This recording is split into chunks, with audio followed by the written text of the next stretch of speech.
together, you are talking about close to 50% of the US population dealing with this disease. And out of the diabetes, we have diabetes that is classified into various groups. We're not going to talk about the smaller groups, but we will talk type 1 and type 2. So for all the new cases in diabetes, we have about 5 to 10% that are type 1 and about 90 to 95 that are type 2. Type 1 is essentially where you're not producing insulin, which is the key to go take the glucose into the cell. And type 2 is when you have insulin resistance. And Dr. Emerson is going to explain a little bit more as we go through. In terms of costs, I want you to recognize that $327 billion is what is spent in taking care of diabetes. And just as a reference point, the US budget for defense is about $742 billion a year. So half of what is being spent for the defense is just spent on one disease. And there is Alzheimer's, hypertension, and all of these other diseases, but diabetes itself is about $327 billion. So the bottom line is this is a problem, and we've got to take care of it or address it. And I'm really glad that Dr. Emerson is here. He is a physician that has been taking care of many diabetic patients, and he's also been, doctors have referred diabetics to him for the lifestyle measures that he does. So I'd like to ask you, Dr. Emerson, from your point of view, why is diabetes such a big problem?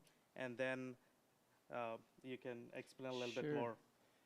Yeah, diabetes type 2 and even type 1, it causes two kind of problems. The one is the microvascular disease. That's where the small vessels are affected. This can cause damage in the eyes. That'd be diabetic retinopathy. Can cause damage to the kidneys, diabetic nephropathy, and it's one of the leading causes of the need for dialysis, kidney failure. It can also cause diabetic neuropathy, which is pain in the nerves, manifested by numbness or tingling in the feet, or numbness in the feet, or burning in the feet. Those complications could be avoided by treating and getting blood sugars near optimal.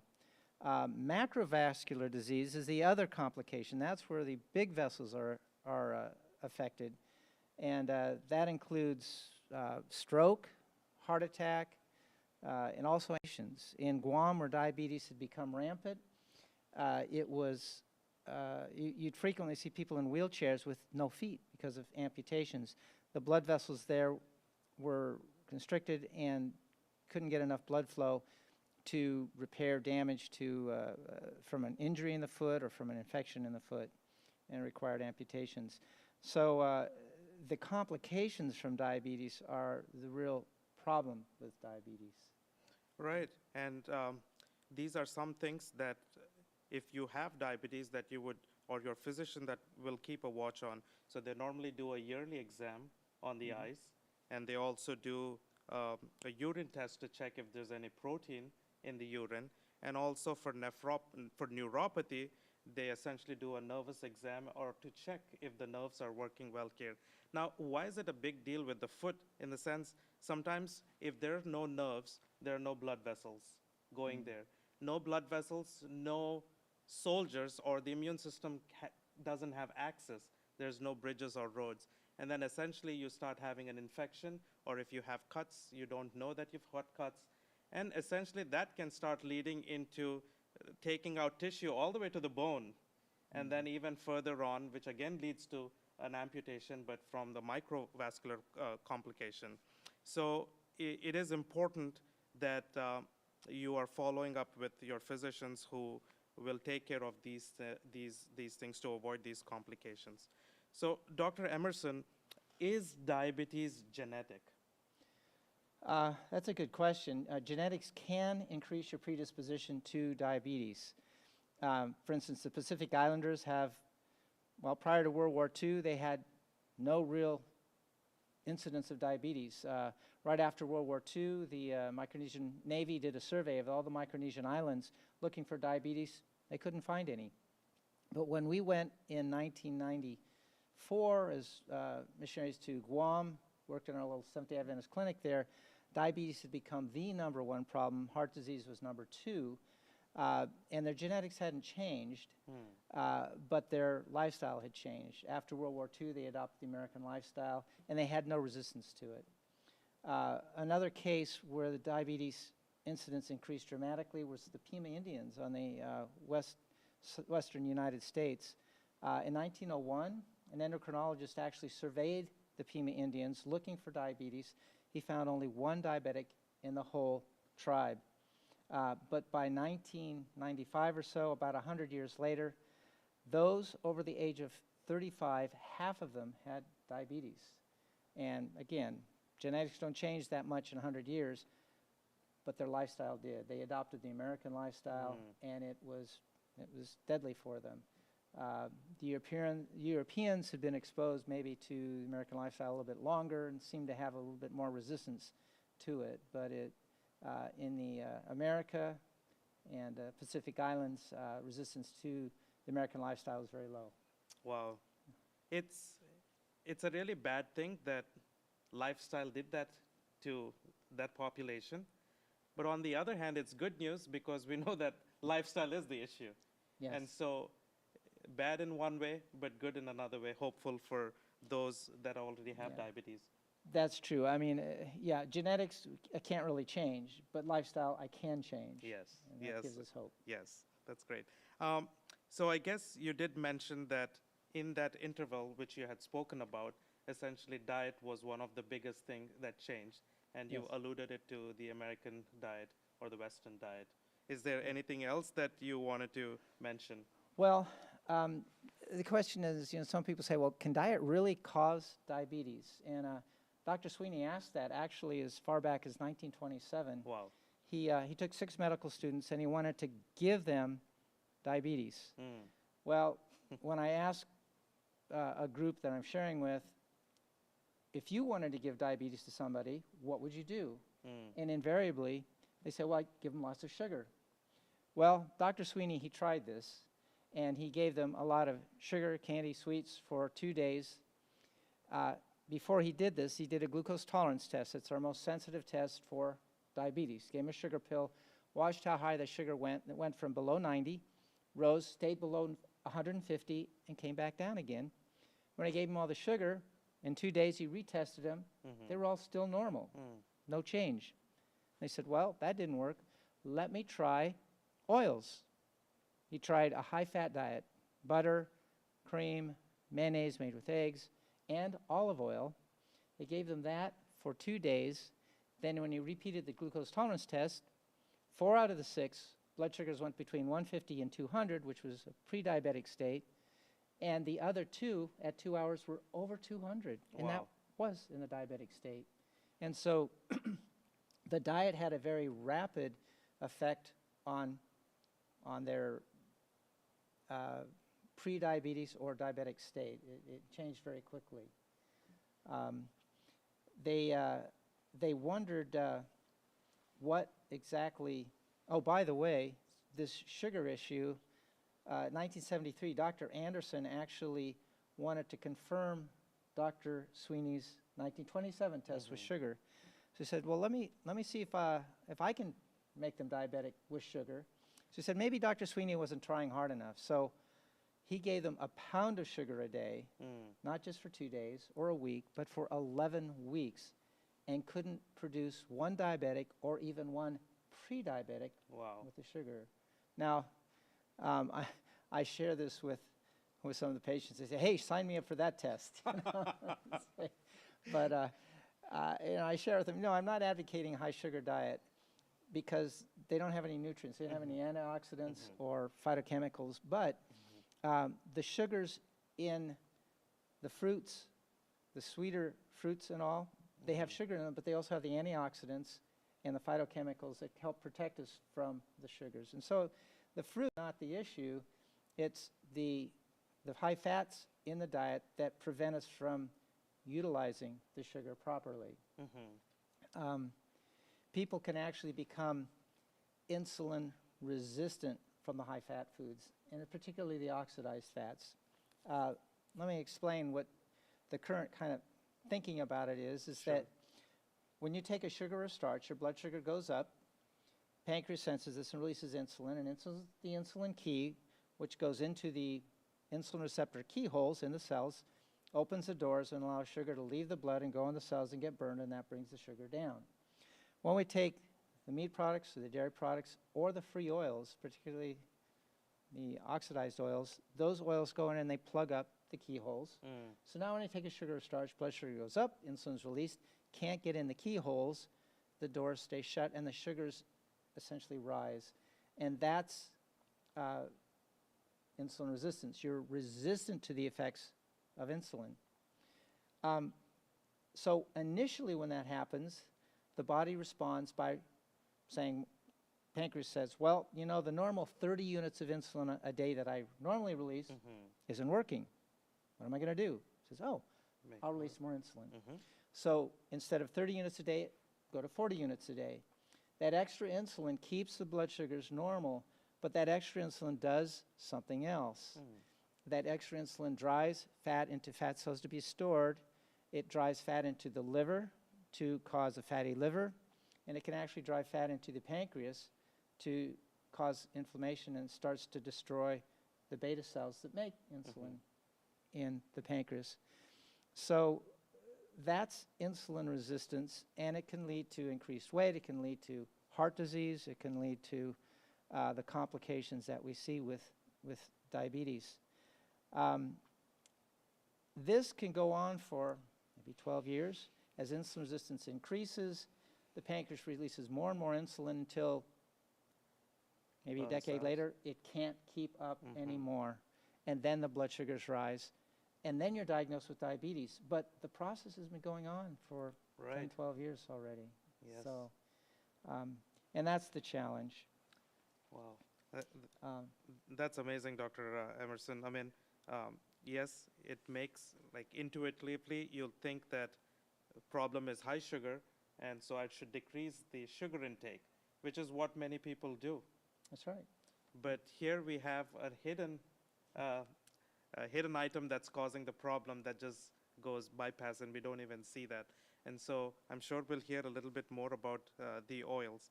Why don't we talk a little bit about how can one know that they have diabetes, or how do they get diagnosed? There's different criteria. The one that Dr.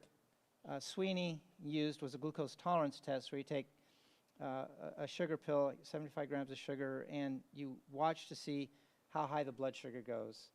And if at the end of 2 hours it's above 200, that's a diagnosis of diabetes. That's the glucose tolerance test. It's a little more complicated, takes more work. A simpler test is just a fasting blood sugar. We haven't eaten anything for the previous 8 hours. If your blood sugar is 126 or above, that's diabetes. There's another test, just a random glucose. If you check your blood sugar randomly or after a meal, if it is over 200 with symptoms like increased thirst or increased urination, that's diabetes. If you don't have those other symptoms, you just recheck it, and on a second occasion, if it's over 200, that's diabetes. And then the last, which is probably one of the simpler ones, is what they call a hemoglobin A1C. Your hemoglobin carries oxygen, and if the blood sugar is high for a long time, the sugar binds to the hemoglobin and creates hemoglobin A1C. And if the percentage of hemoglobin that's bound to sugar, the hemoglobin A1C percentage is 6.3, or actually 6.5 or above, then that's diabetes. The A1C actually gives you the picture of what your blood sugar has been doing over the past 3 months, because that's how long a red cell lives. Right.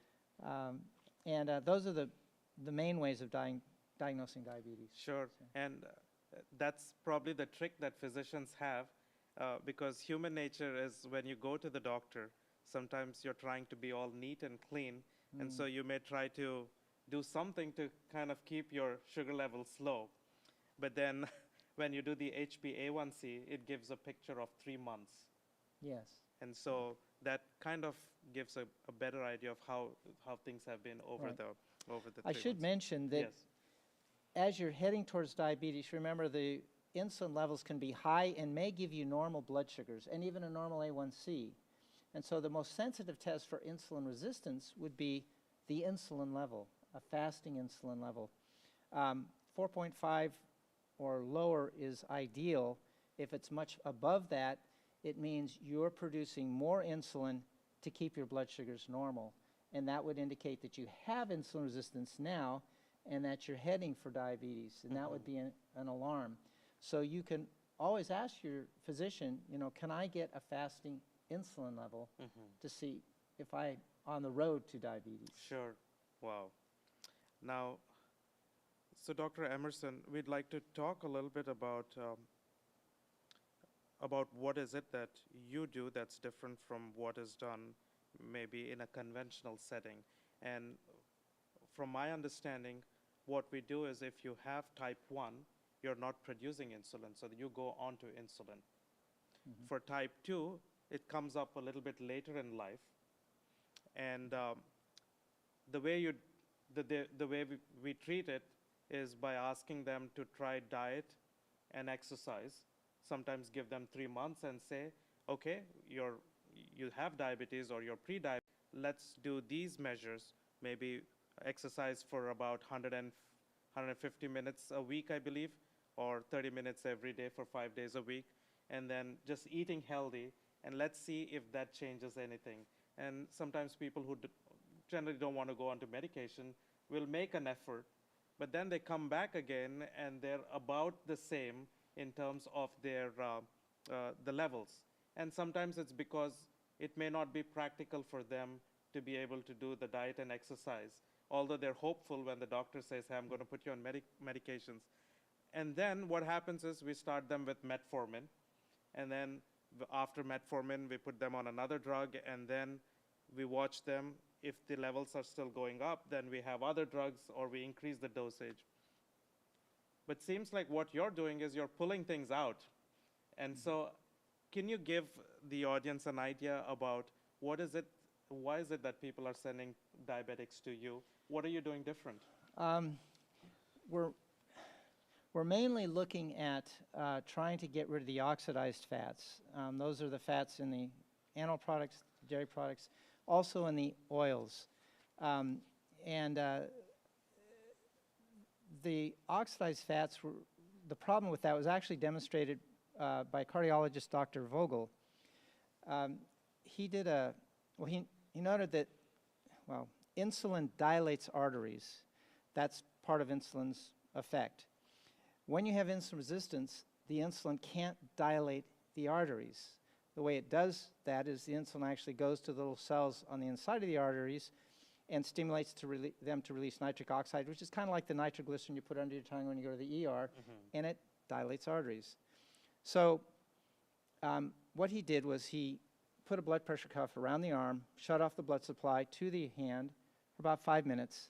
He released the cuff, and then the arteries in the hand dilated to get blood flow to the hand restored in an ischemic hand. He was actually checking the brachial artery up in the arm.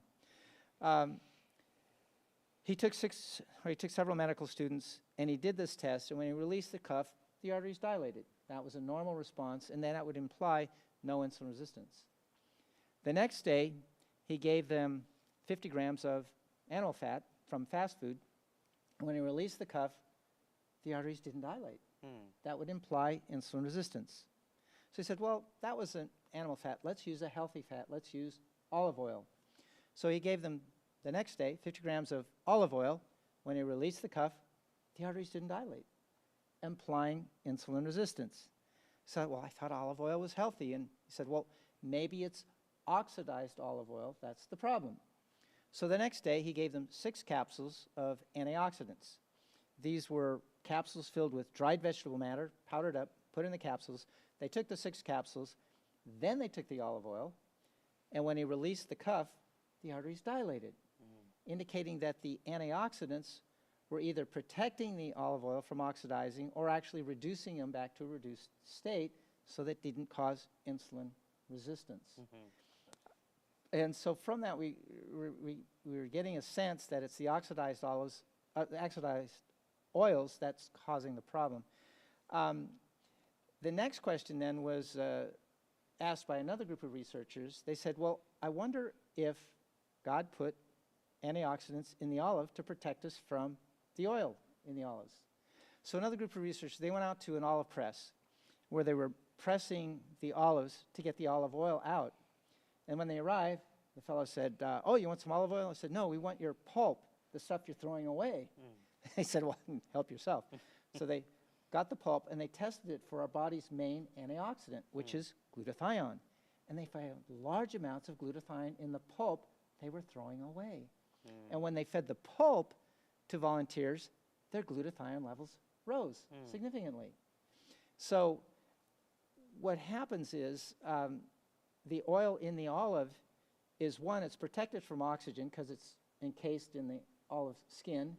And number two, there are antioxidants with the oil to prevent it from getting oxidized, which sheds light on a statement that Ellen White, she was a lady in the 1800s who I believe had a lot of insights from God. She warned about the dangers of meat eating back in the 1800s, where it was thought to be necessary for health. She warned against the dangers of smoking, said it could cause paralysis and sudden death, which we know to be strokes, heart attacks. She warned against smoking back then in a time when if you had pneumonia, they'd prescribe cigarette smoking to cure your pneumonia. Well, she also said something about olive oil. She said the olive oil as eaten in the olive is most beneficial. Wow. And I thought, why did she say it that way? That's a strange way. Why didn't she just say olive oil was healthy? She didn't. She said olive oil as eaten in the olive is most beneficial, not as eaten out of the olive. And so because of this, we're starting to now understand why she said it that way, because in the olive, it was not oxidized and was protected from, but with the antioxidants in the olive, it was protecting us from the effects of the olive oil when it becomes oxidized. So we encourage patients, and when they come to Lifestyle Center or Emerson Clinic, up where we do lifestyle work as well, in near Frederick, Maryland, we move them to avoiding the animal products, the meat products, the dairy products, and also the free oils. And it's that free oils that really tends to make the difference. Many Adventists are already vegan. They're already avoiding the oils they're already avoiding the animal products, the meat and the dairy, but they're usually not avoiding the oils. And that is why many of them are still having struggles with weight, blood pressure, heart disease, diabetes, prediabetes. And so when they make that extra step, which they do in a lifestyle center, or they can do at home,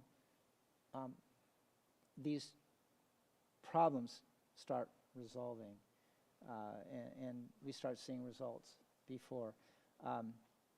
One of the challenges with veggie foods, meats and all, is the food industries understand that people want to go on a plant-based diet because they understand it to be healthy. They also realize that people like the taste of high-fat foods. So how do you take vegetable protein and make it taste like the high-fat meat products? Well, you got to add vegetable oil. And so they'll add the vegetable oil, but when you do that, it defeats the purpose of the plant-based foods. The free oils get oxidized and they can cause the insulin resistance. So we recommend the fruits, the grains, the legumes, that's bean, peas, and lentils, and the nuts and seeds as eaten as close to the source that they're grown in, the natural source, the natural form, to help patients with their diabetes. One of the most effective ways of evening out blood sugars, my wife advocates this. She always says, we need beans for breakfast. and for Americans, that sounds a bit strange, but actually in European countries, they many times have legumes for breakfast. And the legumes, when they're eaten, they release their sugar very slowly over 4 or 5 hours. Blood sugars rise, and they are the sugar is released slowly into the bloodstream over 4 or 5 hours. You won't get hungry for about 5 hours until about 1 or 2 o'clock in the afternoon, and it evens out blood sugars, as opposed to the refined flours or the sugars which cause a sugar spike. The pancreas overreacts and we get a low blood sugar a couple hours later. Right, right. So, Yeah, so I guess the big, big takeaway from what I'm hearing is the oils, which yeah, seem to be the culprit and is going unnoticed because we equate sugar with blood sugar with sugar or carbohydrates. And it is true that, you know, when you eat these simple carbs, you have this hypoglycemia, and then you have this wave effect rather than being stable when foods are being digested, complex proteins or complex. So the time that it takes to extract things is good because then there's a steady state of glucose level. yes. Right. Yeah, I ran into that challenge in college. In college, I was a sugarholic. I'd have a high sugary breakfast, my blood sugars would spike up, my pancreas would release a large amount of insulin to bring the sugar down, but it would, as normally does, it would overcorrect and the blood sugars would go too low. So 90 minutes, 2 hours after a sugary meal, I'd get a sugar craving again because my blood sugars were low. So I'd go to the candy machine, get another candy bar, and get another sugar spike. And I kept getting these sugar spikes and these low glycemic episodes. And I thought, you know, when I was a kid, I didn't have this. Why am I having to eat a candy bar every 2 hours? And when I shifted away from the sugary, you know, refined flour meals in the morning and went especially to the legumes, beans, peas, and lentils, I could last all morning till 1 or 2 in the afternoon without getting hungry. If I get hungry at 10 o'clock, I ask myself, what did I eat for breakfast? And I miss my legumes. So, Wow, wow. And that's something that I can, I've grown up eating legumes or beans for breakfast as well. So it's not a new concept. I guess just staying in America, somehow the beans got away yeah. and the simple sugars took over. So Dr. Emerson, those that are listening to you, how quickly can you see a turnaround in terms of when you start changing this diet? You've mentioned that these are things that they can do at home. We've also mentioned that whatever you're doing, we want you to do this in conjunction with your physician, so or someone that is licensed who can oversee. I mean, removing fats from your diet, you don't need a physician for that. But if you're altering any medication or whatever that, I just want to re-emphasize that it must be done under the supervision of your physician. So once people start changing their diet and following your advice, what can they expect? If they're on insulin, well, let me put it this way, back up. If they have insulin resistance, or especially newly diagnosed diabetes, and they may be on pills, their blood sugars will start coming down, and it's helpful if they're in touch with a physician who's familiar with how lifestyle can affect diabetes and blood sugars. Typically, when we have a patient come to a lifestyle center, if they're on pills, because we know that they're going to be on an oil-free diet, no meat, no dairy, we stop the oral medications on day 1. We let their blood sugars possibly rise a little bit for a couple days, but they invariably come down to normal. If they're on insulin, because the blood sugars are going to drop dramatically, we usually cut the insulin in about half, and then we watch the blood sugars. We might see them high for a day or two, but within a day or two, usually they start coming down. A normal pancreas releases 30 units a day of insulin. So if you have what they call beta cell burnout, you may still need 30 units a day until the beta cells that produce insulin can regrow and repopulate the pancreas. That can take 6 months to a year. However, the insulin resistance part usually resolves in just a couple days. So generally, the blood sugar, the diabetes can be, we can usually lower insulins fairly quickly to about 30 units a day. if you go below 30, and that's what a normal body without insulin resistance needs. If your pancreas is still working, then you wouldn't need the injections of insulin because the pancreas now is starting to take over and can produce that 30 units itself. But if you have beta cell burnout, it may not be able to. It may take a while, 6 months to a year, to recover. This beta cell burnout is something that accompanies insulin resistance. And to get diabetes, you have to actually have both of them. They did an experiment with baboons, for instance. Baboons, and they gave them nicotinic acid, high dose, which caused severe insulin resistance. But they didn't get diabetes because their pancreas just produced more insulin. Okay. Then they took a group of baboons and they killed half their pancreas with a streptozyme. Now, with only half a pancreas, when they gave them insulin resistance, now they developed diabetes because they didn't, their pancreas was only half there and it didn't have enough reserves to compensate for that insulin resistance. There is a group of individuals that have a genetic defect which causes severe insulin resistance, but many times they don't get diabetes because their pancreas is still working. So what they found is that as you have insulin resistance, as you're moving towards diabetes, the beta cell function, the beta cells start dying off and they move toward no function. At the time of diabetes, when the diagnosis is made, beta cell function is about 50% of normal. It's only producing, or it's only capable of producing about half the normal insulin. And that's at the time of diagnosis. And 6 years later, it's down to about 25%. Wow. So they asked, well, when was it normal? Well, they drew a line back, and they found that 12 years before the diagnosis of diabetes, that's when the beta cell function was normal. So the beta cells have been dying off for about 12 years until finally they get diabetes. And so that's a concern, but it can be reversed.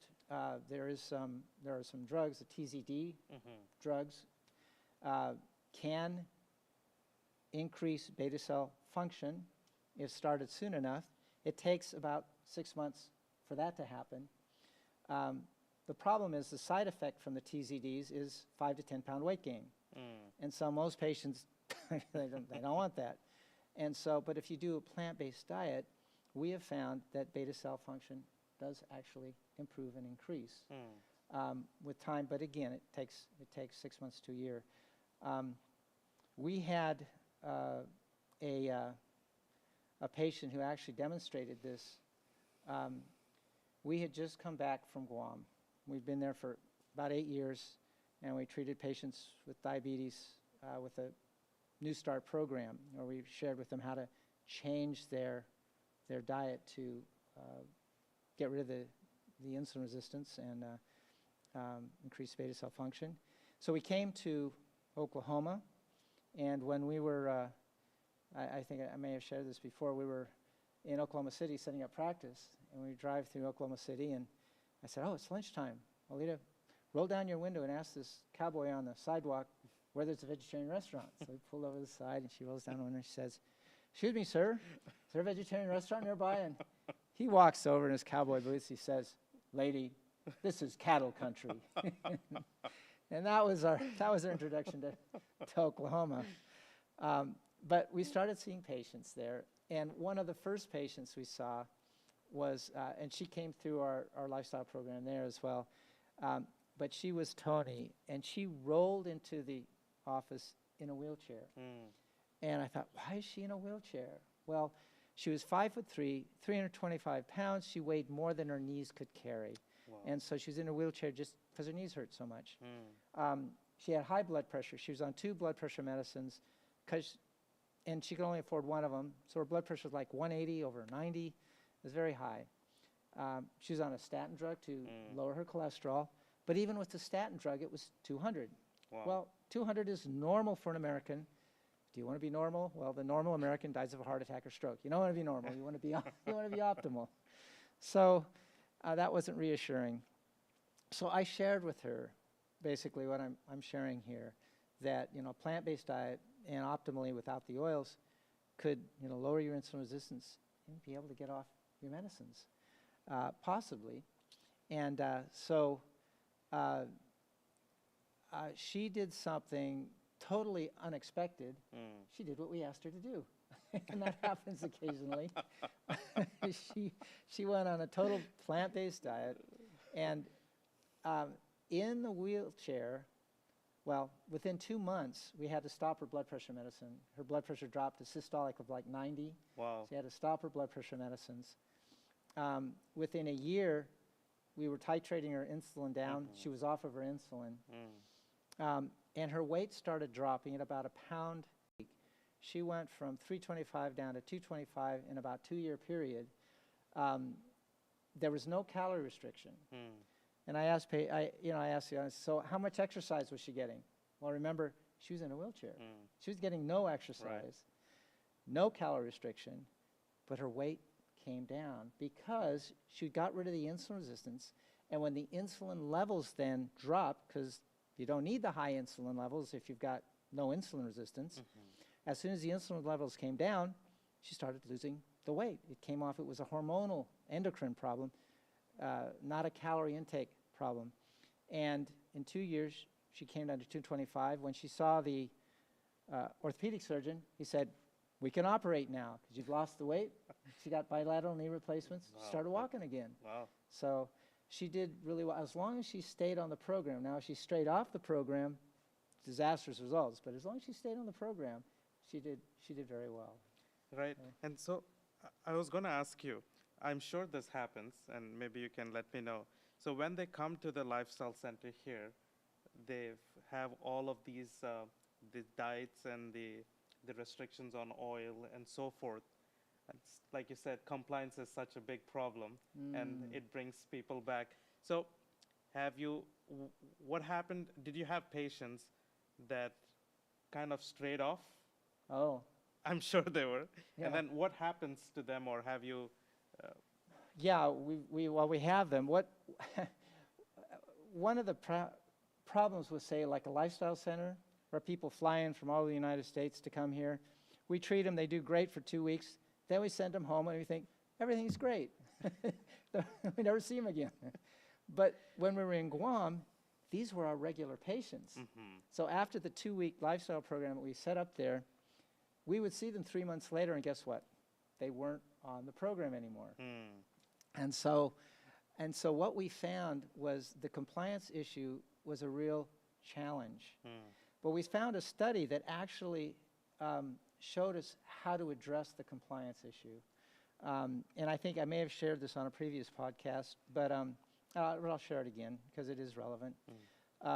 They looked in 2005, they looked at the 4 most common diets that was at the time. That was Atkins diet, which is a low-carb diet, Weight Watchers calorie-restricted diet, Zone diet is calorie-restricted diet, and they have certain proportions of the foods you eat, and Ornish's diet, which is essentially a vegetarian-type diet. And they documented some improvements, but what they really were looking at was compliance.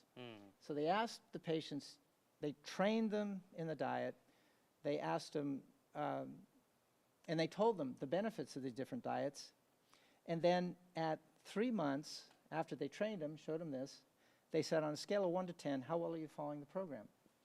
And none of them averaged better than 5 over 10 on compliance. And at 6 months, they asked them again, none of them averaged better than 4 over 10. I thought, why the problem? Why is this so hard? Well, from a spiritual, from a biblical point of view, what happened when Adam fell, he acquired a sinful nature, so that before the fall, doing what was right came naturally, but after the fall, doing what was wrong came naturally. We call it a carnal nature, or a sinful nature in theological terms, and we all inherit that. But the Bible gives us hope. Mm. And Jesus came to die for our sins so that we could avoid the eternal death that we're sentenced for. But he also, when he died for us, he gave us power to live above sin, above those temptations. And that's through the power of the Holy Spirit in our lives. It's described in chapter 7 and chapter 8 of the book of Romans. Well, so the idea is, if you start each day with a devotional, and that you can actually be filled with the Holy Spirit, and he can give you power to say no to these temptations. Temptations might not even be there, but he can give you that kind of power.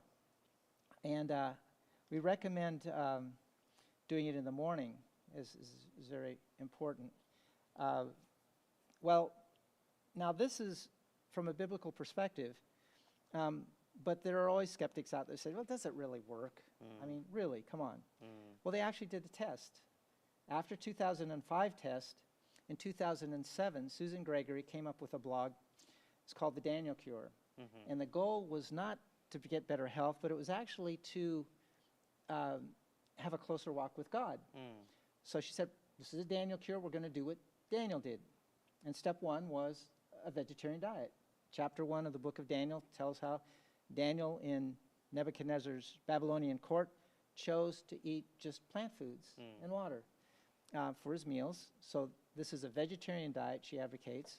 And then number 2, she said, we'll do what Daniel did, similar to what Daniel did. He prayed 3 times a day. We'll start each day with a devotional. So she gives people on their program a 15-minute devotional where you have a Bible reading and then you have a prayer. And then they do that for 21 days. And then at the end of 21 days, she asked them, okay, continue the program. Now, Rick was a researcher. He was a friend of hers, and he teamed up with her, and he said, and he documented that on this program, yeah, they lost weight, they had better antioxidant levels, their cholesterol levels came down, blood pressures dropped, wonderful things. But then he said, I want to check compliance. Why did he look at compliance? Because it doesn't matter how good a diet is. If you can't stay on it, how much good is it going to do? Exactly. No good. So he measured compliance, and he used the same scale, 1 to 10. Well, 3 months after the test, he asked them on a scale of 1 to 10, how well are you following the program? And it wasn't 5 over 10 like the other 4 diets. This was 8.5 over 10. Wow. And at 6 months, it wasn't 4 over 10, it was 8 out of 10. They doubled the compliance by just having a devotional in the morning. Wow. So in the lifestyle program, we emphasize having a morning devotional because that will strengthen your ability to stay on the program. We're not trying to twist your arms into becoming Seventh-day Adventist Christians, but we are trying to tap you into the power that God can give in your life to stay on the program. And I think I shared before about why in the morning. Well, because I give an analogy of a football player going to a football game, and he's in a suit and tie, and he's in the taxi pulls up, and he runs through the locker room because he's late. Doesn't have time to change into his pads. He goes out on the field. He's a quarterback, calls the first play. He gets the ball off to the end receiver. The end receiver gets the ball, but the rushers come in and they cream him. He gets up, dusts himself off. The next play is an end run around the left. He's carrying the ball. The rushers, they cream him again. Finally, at the end of the game, he's all torn up. He's all beat up. He's dirty, and he goes into the locker room, takes off his suit and tie, and he gets his shower, puts on his pads, puts on his uniform, puts on his cleats, bite block, helmet, gets in the taxi, and he goes home. So I said, is there a problem with this story? I said, well, yeah, he's putting on his armor after the battle's over. You want to put on your spiritual armor in the morning before the battle of the day starts so that you are strengthened to meet the challenges. You don't know what challenges are going to be out there, but they will be out there, and this is a way to prepare for them. That's amazing, Dr. Emerson. Thank you for sharing. You know, I'm really glad you brought the spiritual aspect about it. I just got caught up with the technical stuff of diabetes. But here we can see clearly that changing the diet and getting onto healthy habits do have benefits. And then sometimes we wonder where exactly does the spiritual thing come in. And like you've mentioned, research backed is the fact of compliance, having the willpower to be able to do over your carnal nature in that sense. And so when you do that, then you get the full benefit of what God has intended for us. So I'm so glad that you brought that point up. Until then, we were talking about the technical stuff. But that's what we believe in here. We believe in a God that has created us, that is mighty enough to give us wisdom on to make those changes, but also the strength and the willpower to overcome. And I can boldly say that with Christ, and with Christ, all things are possible. Amen. And Yes. so is overcoming diabetes. So it's really nice that we were able to touch on that aspect as well. There is another aspect which is kind of an analogy that I share with the patients, where if you have your willpower and our carnal nature fighting, in chapter 7 of Romans, it says ultimately, well, your willpower may win occasional battles, but ultimately when you're tired and worn down, the carnal nature takes over. But then in chapter 8, Paul says, who will deliver me from the body of this death? He's desperate for a solution. And in chapter 8, it says, the law of the Spirit of life in Christ Jesus has set me free from the law of sin and death. The law of the Spirit of life in Christ Jesus. That's the Spirit of life is the Holy Spirit. The law of the Spirit of life, the law is like the law of gravity. It's a force that comes in our life. And when that force plus our willpower is connected, then we can consistently live above the sinful nature. And I illustrate this by a story about a farmer living in a big canyon. And he's in this canyon, and it's a beautiful canyon. It has a river running through the center of it, and the wind rushes through, and it hits the cliffs, and it gives an updraft. And the eagles soar in that updraft, and they just love soaring in that updraft, and they'll do that for hours. Well, he's driving home one day next to the river, and it's getting cold. It's getting cold in November, and he looks out, and he sees a baby bird. He says, a baby bird. This bird, it's going to die. It needs food constantly, and it's so cold it needs to be heated. So he picks up the baby bird. No parents are around, and he unzips his jacket, puts him in his jacket, zips it up, and he drives home. Then when he gets home, says, honey, I found this baby bird. We need to get it warm. So she turns on the oven and pops him in the oven. Well, it's on low heat. It's an incubator. Okay. She's not cooking him. Dehydrator. So he survives. They feed him with the milk, with an eyedropper, give him milk every couple hours, and he survives. Well, he's growing bigger. And finally, when he's big enough, he puts him out in the chicken coop with the chickens. And the mother hen puts him under her wings, and she takes care of him just like another baby chicken.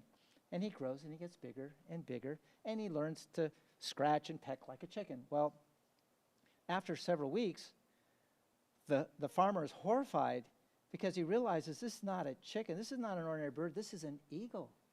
But he's in the chicken coop, scratching and pecking like a chicken. Wow. And he tells the chicken, he says, eagle, you're an eagle. You're king of the air. You're not a chicken. So he says, you're going to learn to fly. So he pulls him out, and he throws him in the air, and flap, flap, flap, and he hits the ground. So he pulls him out again. He floats him in the air, flap, flap, he hits the ground.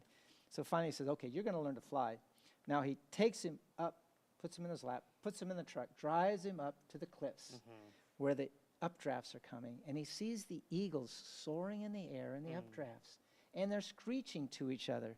And the eagle cocks his head. He's never heard this before, and something inside of him stirs when he sees those eagles flying.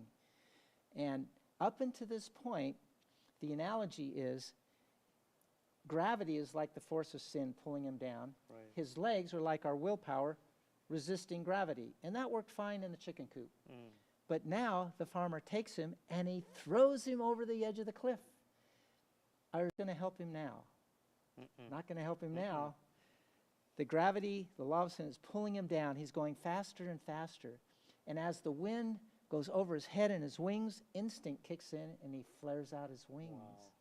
Now you've got the law of lift, the Spirit of life in Christ Jesus. Wow. And now he starts soaring like the eagles.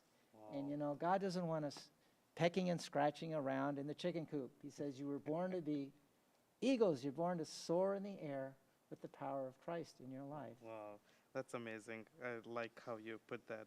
It's really descriptive. Thank you. Um, I want to, I guess it's about time for us to wrap, I guess. And so I wanted to go back to something that our audience would um, probably be thinking about. So now we know that in medicine there is primary prevention, secondary, and tertiary. Mhm. So primary is when you're trying to prevent something from happening, and you can take those measures. So this message or this podcast is not just for those that are diabetic, but not also for those that are pre-diabetic, but for those that are normal as well, saying let's prevent it at stage 1. Yes. Secondary is when you're trying to limit the damage. And then tertiary, of course, you're trying to provide a quality of life and those kind of measures. So what is your message for those that are pre-diabetic? Because we know that's almost 100 million, almost a third of the US population. And we know that this is worldwide as well. So what do you want to say to those that have pre-diabetes? Well, if you're pre-diabetic, I saw this little cartoon. It was kind of cute. It shows this patient on the bench, and the doctor's there, and the patient's asking him, so he says, "Give it to me straight, doc. How long do I have to ignore your advice?" So if you're pre-diabetic, you can't just ignore it, because even at pre-diabetes, you're at risk for heart attack, stroke, and fatty liver. Fatty liver is when you have insulin resistance, the insulin level's high. And remember, insulin drives fat into fat cells to be stored, causing increased weight gain, but it also drives fat into the liver to cause liver inflammation. How fast does this occur? There is a documentary called Supersize Me about a journalist who went on an all McDonald's diet for 30 days. Well, halfway into it, the liver enzymes shot up the roof. What did that mean? It means that there's insulin resistance. The insulin levels were high. They were driving fat into the liver, causing fatty liver. This caused inflammation of the liver cells, and the enzymes in the liver cells leaked out into the blood, and they measured that with a blood test. And the doctor said, "Whatever you're doing, stop." Well, he didn't. He continued for 30 days, and at the end of those 30 days, well, he gained 26 pounds. He had impotence, which is another part of this insulin resistance problem. He had high blood pressure, and it took him about a year to lose the weight again. But that was how quickly this insulin resistance can affect us.